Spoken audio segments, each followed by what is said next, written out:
Happy Learning Day! It's Sandra with Globe Pro English. When speaking English at work, how do you want to sound to others? I bet your top priorities are to sound smart and professional. So today, I'll help you test your workplace vocabulary with 11 smart words that make you sound confident, intelligent, and professional. If you're already using 8 of the 11, you sound like a real pro. So what do you think? Are you ready to see how you measure up? We'll start with some of the frequently used words and then build up to those that will really enhance your professional conversations and impress your boss and your coworkers. But first, I have a super important announcement. There's a free PDF that you can download that goes with this video. In this PDF, you won't just find the 11 smart words that we're discussing. I've also included 11 bonus words to further enhance your workplace vocabulary and included 5 real-world conversation samplers for each of the 22 words. So you can start using them at work today and embedding them into your active vocabulary. To download this essential PDF and sample pack, just click on the link in the description box. Then enter your name and email address, and you'll automatically receive my free weekly PDFs, as well as my newsletters, course offerings, and any other updates. It's all totally free, and of course you can unsubscribe at any time. As we go through the 11 words, I'll say each one of them first, so you can think about whether you're already using it. Then I'll say it a second time and show it on the screen with some examples. Plus, there'll be an exciting bonus. For each word, you'll get to hear how an internationally successful professional like Elon Musk or Taylor Swift are using the exact words in their conversations, so you can learn from the best. Now, if a word is new to you, I suggest pausing the video and making your own sentence with it to help your brain recall it later. Okay, are you ready to start with our first word? Fundamental. Fundamental. Does it ring any bells? Here's a few example sentences so you can hear it in context. Learning these skills is fundamental to boosting my career. Setting goals is fundamental to the project's success. As an adjective, fundamental describes something that is basic or essential. Good communication is a fundamental skill for leaders. As a noun, fundamentals refers to a basic principle or subject. You need to understand the fundamentals of coding before moving to advanced techniques. 4 other words you can upgrade in your conversations by using fundamental are key, essential, primary, or basic. Let's listen to Elon Musk and see how he uses it in this short clip. So if speech is constrained in a fundamental way, you just can't expect people to make the right decision. Did you see how his comments wouldn't have been nearly as strong if he just said speech would be restricted in some basic or primary way? Okay, time for number 2, resources. Resources. This one I use all the time. We need more resources to wrap up this project. Smart use of resources will keep us within budget. From these examples, do you see how resources can be described both as tangible and intangible items? Tangible resources are physical assets such as materials, money, and staff, used by a person or an organization. The project was delayed because we lacked financial resources. Intangible assets, however, are non-physical assets such as time, energy, and skills that are available to be used. Her problem-solving skills are a valuable resource for the team. There's a long list of words you can replace with resources, such as supplies, assets, means, tools, and materials. And bonus points if you're already using resourceful, which describes a person's ability to effectively use tools and assets to solve problems and achieve goals. Like, I'm very resourceful when handling unexpected challenges. Point where it makes sense to just start working on your next video if you don't have the resources and a bunch of people helping you. Did you notice how Mr. Beast uses resources and helping together to make his message more clear? I've included some additional tips and real-world conversation samples in the PDF to ensure your message is clear when using these smart words. Okay, number 3, concept. Concept. If you've never heard this word before, can you guess its meaning from the context? Sustainability is a key concept to our company's mission. A concept is an abstract idea or general notion that helps us organize and understand various pieces of information or observations. Do you remember this? Yeah. This was a big deal for me. I was 14, and it was an event called the Nashville Rubber Duck Race. And I was the official entertainment. As you can see, the banner is incredibly high concept. Taylor Swift is, of course, poking fun at her simple banner, calling it high concept. Now, on to our next word, seamless. Seamless. Are you already using it? I love it when someone uses this word, as it paints a stress-free picture in my mind. The online booking process was seamless and super easy to use. The coordination of the conference was seamless, leading to a huge success. As you can likely guess, seamless is an adjective that can replace smooth and problem-free, describing something that flows without interruption or noticeable gaps. If you're often saying without any problem or everything was fine, try seamless instead to sound even more professional. I want to get ahead of this. You need to embrace technology. We now have this beautiful electronic paper display. We have 3G wireless radios. We bring them together with a seamless experience. How often do you think seamless is used in conversations at Amazon? How are you doing so far? We're already at number 5, engaging. Engaging. This one you've likely heard a lot of, especially related to social media. The training video was super engaging and made the topic easy to grasp. The exercises were really engaging and helped everyone bond.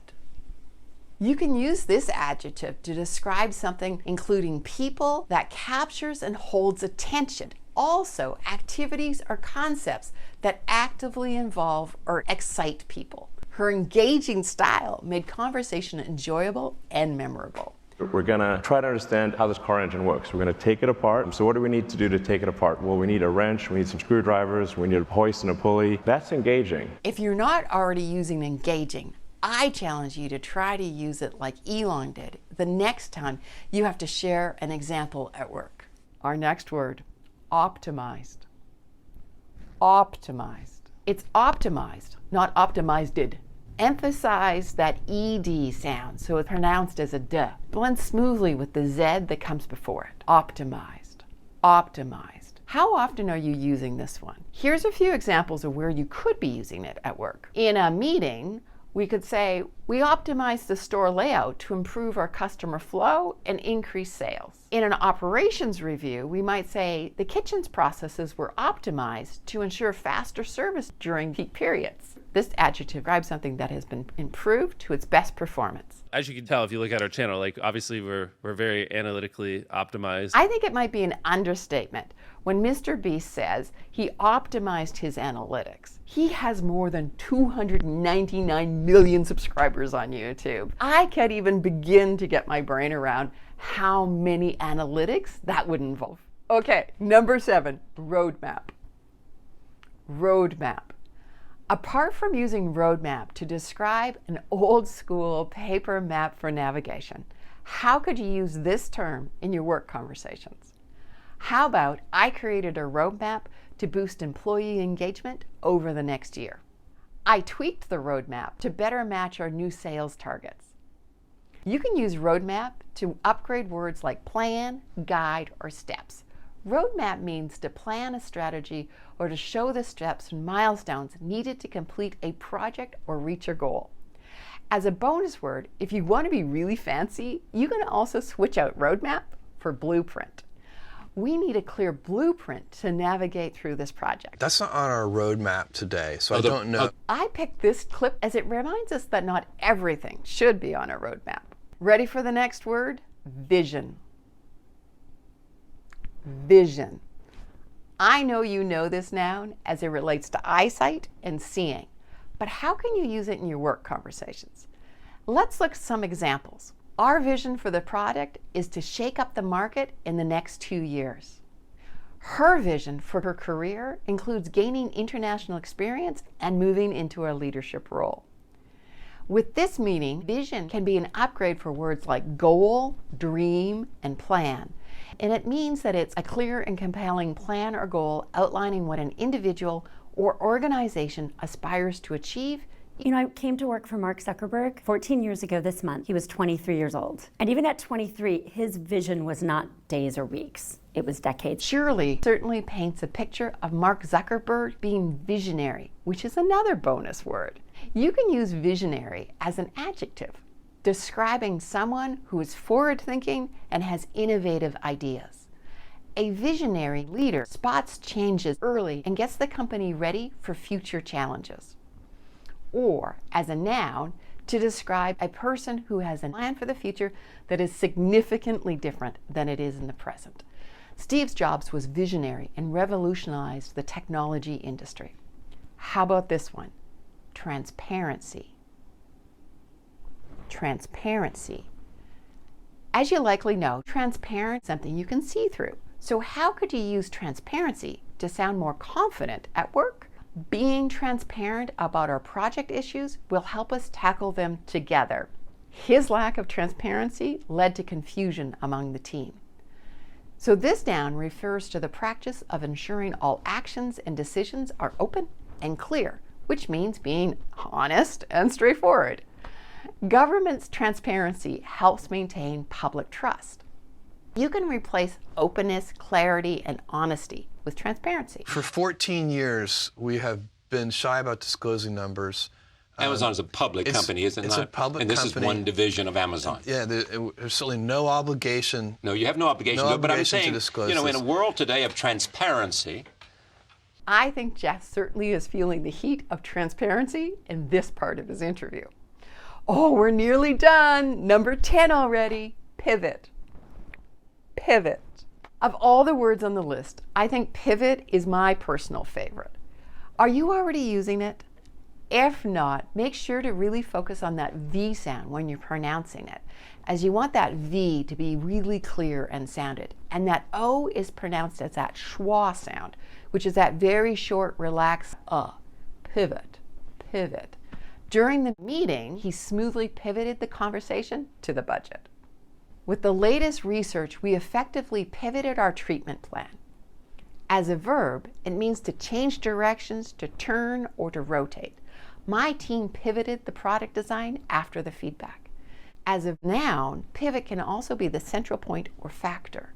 Our marketing campaign pivots on the holiday season.